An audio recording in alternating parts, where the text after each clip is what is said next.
singing, hey mama, don't stress your mind, we coming home tonight. Hi guys, being here, welcome again to my channel, and for today's video is ayan, tatalakayin natin kung paano ako nag-lose ng weight in just a month. So guys, yes, nabawasan ako ng 7 kilos in a month. Wanna know how? Then just keep on watching. I wanna hear you singing, hey mama, don't stress your mind, we coming home tonight. So guys, ayan, ginawa ko ang video ito upang ma-inspire ang mga taong gustong magbawas ng timbang. Lahat ng mga pinagdaanan ko bago ko na-reach yung goal ko is hindi talaga madali. As in, hindi talaga madali kasi madugo siya. As in, need mo talaga ng self-discipline, guys. Kasi, sawang-sawa, kung ano lang, sawang-sawa na akong makarinig ng mga taong nasasabi sa akin, uy, ang taba mo na. Kaya parang, bigla mo lang sila nakasalubong. Tapos, in a good mood ka. Tapos, bigla ka nilang sasabihin na, uy, ang taba mo na. Diba minsan, guys, pag nakakarinig tayo ng ganun, kunwari hindi tayo affected. Pero deep inside, parang masakit siya na parang paulit-ulit na lang na sinasabi nilang gano'n. Parang, uy, ang laki ng ano mo, pinagbago ganyan-ganyan, ang laki ng tinaba mo, gano'n. Diba nakakaasar? At dahil doon, yung mga sinasabi nilang negative is, ayun, ginawa ko siyang motivation. Ginawa ko siyang motivation para magpapayat ng magpapayat. So, ang dami kong steps na finalo, ang dami kong exercise na ginawa, ang dami kong diet na ginawa, finalo, para lang ma-achieve ko ang aking goal. Then guys, so first step talaga is, ang ginawa ko is, dinahan-dahan kong magbawas ng rice. So, dati talaga is, sa isang upuan lang is nakakain ako ng mga 2 plato or 2 bandehado ng rice. Kasi lalo na pag masarap yung ulam. Parang gusto ko talaga yung rice eh. Hindi ko alam, I'm a rice person kasi. Yung iba is sa ulam sila. Pero ako gusto ko rice talaga. Ayun, yun is, ang ginawa ko is dahan-dahan ko siyang binawasan pa konti-konti. So, dati marami. So, dahan-dahan nag 1 cup, tapos nag half cup.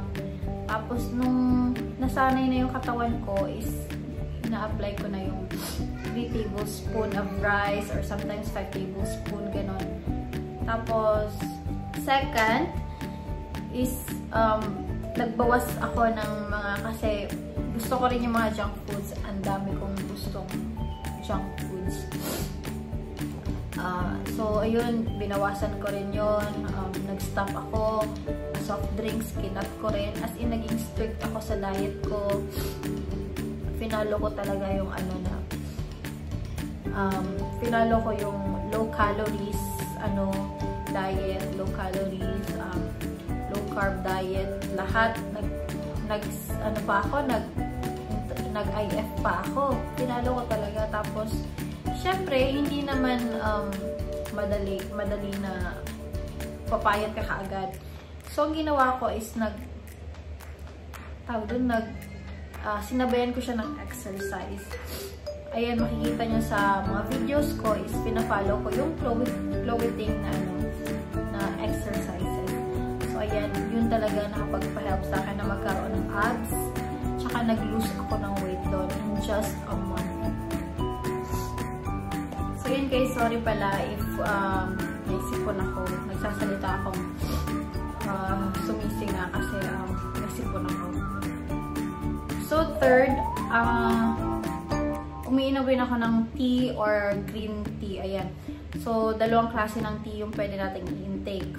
So, green tea at saka black tea. Pero nabasa ko is black tea is more effective, especially lalo na pag nagda-diet ka. So, ako naman, is ang ginagawa ko, umiinom ako ng 2 bags of tea per day. So, in 2 bags, makakagawa na ako ng 8 cups of tea. So, bale, sa isang Sa isang tsaa lang, makakagawa ako ng 4 mugs of tea. Tapos, sa evening naman, yun din ang inumin ko. Kukuha ko ng isang bag, tapos lagyan ko siya ng good for 4 or 5 cups. Tsaka guys, mas maganda yung tea kasi mas nabasa ko kasi mas healthy uminom ng tea at saka hindi nakaka-overdose yung tea. Mas healthy siyang inumin kasi sa coffee. Isa rin ang tea sa nagpapa-lose ng weight kasi habang nagtiti ako, tagaktak na yung pawis ko guys. As in, nakakaliko ako ng pawis while drinking the tea. Fourth naman is, ayan, umiinom din ako ng apple cider vinegar. So, apple cider vinegar, iniinom ko siya bago ako kumain. So, yun talaga ang first drink ko sa isang araw. Yung pagkagising ko, yun talaga ininom ko. 2 tablespoons of apple cider and then 1 glass of water. Nabasa ko kasi ng ACV. It helps your body to reduce blood sugar and also nakakabusog agad, which is good for weight loss and also for diet. So, ACV also, ayan, umiinom din ako pag pakonti-konting kain, ganon, yun ang iniinom ko. So, ayan, ano lang natin na. So, twice a day, nagti-tea ako, ayan, black tea. So, morning, tsaka evening. Ang ACV naman is umiinom ako first thing in the morning. So, pagkagising ko, yun talaga yung iniinom ko. Yung ACV with water. Habang tumatagal guys, is nasasanay naman ako sa lasa ng ACV. Pero kung gusto nyo, pwede nyo lagyan ng lemon or salt or honey. But ako, I prefer talaga na to drink only with water. Tsaka guys, just be careful ha. Pag umiinom tayo ng apple cider vinegar with water, you should also use a straw. Kasi, nakakasira siya ng teeth, lalo na sa enamel ng teeth. So, kailangan natin mag-ingat or just use a straw while drinking ACV. So, naman sa pagkain, ang ginagawa ko sa pagkain is, lagi akong kahit sa kumakain ako ng Skyflakes. Ayan, pika-pika. Kahit saan ako, lagi akong may Skyflakes. So, ito, nakapag-help din siya sa diet natin. Kasi, low calories din kasi ito eh. So, mas prefer kumain ng Skyflakes while on diet. Gusto nyo naman, pwede kayong kumain ng eggs, vegetables. Ako, mahilig din ako sa vegetables. Sometimes, nung nakaraan kasi, nagsasawa na ako sa egg. Ulit-ulit lang ng egg dahil sa diet ko. So, ayan, naghanap ako ng ibang option. Like, other fruits, like banana, apple, carrots, ganon. So, yung healthy, yung mga healthy food yung kinakain ko. Wala na talaga. As in, cut na yung mga junk foods. May times na gusto mong kumain ng mga sweets, ganun. Pwede naman, wag mong, pwede mo pa rin namang makain yun. Pero, with talaga, with limits lang talaga. Yung, basta ma-satisfy lang yung cravings mo, wag yung sobra-sobra. Kasi pag sobra, masasayang yung effort mo, masasayang yung exercise mo, masasayang yung diet mo, tapos, yun pa rin mangyayari. So guys, kung gusto nyo mag-diet, kailangan talaga mag-effort tayo. Hindi yung sasabihin mo lang diet, ganun lang. So kailangan mo talagang yes, pwede kang kumain ng healthy foods. Pwede kang pero hindi kasi madaling mag-lose ng weight, especially pag sa food ka lang nagbe-base. For example, kain ka lang, salad ka lang ng salad lagi, ganun. Yun nga, kasi may kakilala ako, salad naman salad yung kinakain, pero malaki pa rin siya. So, kailangan mo talagang maglabas ng pawis, ng kailangan mag-effort.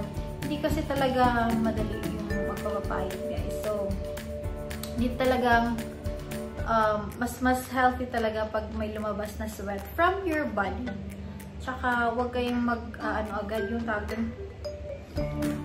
Huwag kayong magpapaniwala sa mga vegetable diet. Oo, merong pumapayat, pero pag sobrang mataba ka, kailangan mo talaga ng proper exercise, kasi wala talagang mangyayari sa iyo, guys, pag hindi ka nagbigay ng effort sa huwag lang sabi-sabi ng diet, ganun. Kasi, madaling sabihin na diet, ilang beses ko nang sinabi yan, pero wala namang nangyari, hindi naman ako nag-lose ng weight. Pero nung binigay ko talaga yung effort ko, doon talaga ako nagbawas ng timbang. So, from 62 kilos, so ayan guys, naging 56 kilos na lang ako. Tapos yung waist ko naman, from 31, so ngayon 27 na lang ang waist ko. In just a month, guys, ha. Yun talaga nakabilib in just a month. So, yung mga masisikip kong shorts, ayan, yung mga, yan, may insert ako mga picture. Ang dami kong, ang laki talaga ng progress, guys. Tapos, confident na akong magsuot ng mga crop tops. Kasi flat na yung tummy ko. Though, meron naman siya yung, meron pa rin, may bumps pa rin, or may humps pa rin sa may puso na area, which is kasi syempre nagkaroon ako ng anak, 2. So, yan, i-work pa natin na mabuti. So, ayan. I think yun lang muna. So, yan guys, that's it for today. And if you like this video, don't forget to like and subscribe to my channel. So, guys, see you on my next video. I wanna hear you sing it. Hey, mama, don't stress your mind.